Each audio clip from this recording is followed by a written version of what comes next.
તો કડકડતી ઠંડી માટે થઈ જાવ તૈયાર. આવી રહ્યો છે ઠંડીનો જોરદાર પહેલો રાઉન્ડ. હવામાન નિષ્ણાંત અથૈયા શેટ્ટીનું અનુમાન, ગુરુવારથી થવા લાગશે શિયાળાનો અહેસાસ. શનિવાર સુધીમાં કડકડતી ઠંડી પડવાનું અનુમાન છે.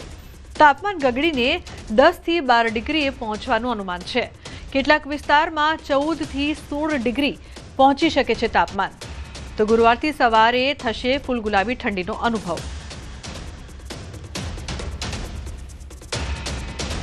તો ઉલ્લેખનીય છે કે જે પ્રકારથી ઠંડી આવશે, અમદાવાદ વડોદરામાં 14 થી 16 ડિગ્રી ઠંડીનું અનુમાન છે. રાજકોટમાં પણ 14 થી 16 ડિગ્રી રહી શકે છે તાપમાન. ઉત્તર ગુજરાતમાં 10 થી 12 ડિગ્રી સુધી ગગડી શકે છે પારો. વેસ્ટર્ન ડિસ્ટર્બન્સના કારણે આવશે ઠંડીનો રાઉન્ડ. તો મંગળવારથી ઉત્તર ભારતમાં થશે વેસ્ટર્ન ડિસ્ટર્બન્સની અસર. વધવા લાગશે ઠંડી. હવાનું જોર ધીમે ધીમે ગુજરાત તરફ આગળ વધશે. ઠંડી અને સૂકી હવાઓ. પશ્ચિમ બાદ પૂર્વ કચ્છના કેટલાક વિસ્તારોમાં કમોસમી વરસાદની શરૂઆત થઈ છે. અંજાર વિસ્તારમાં કમોસમી વરસાદ વરસ્યો છે. વરસાદ બાદ બજારમાં પાણી વહી નીકળ્યા છે. આજ સવારથી કચ્છના અનેક વિસ્તારમાં કમોસમી વરસાદ વરસી રહ્યો છે.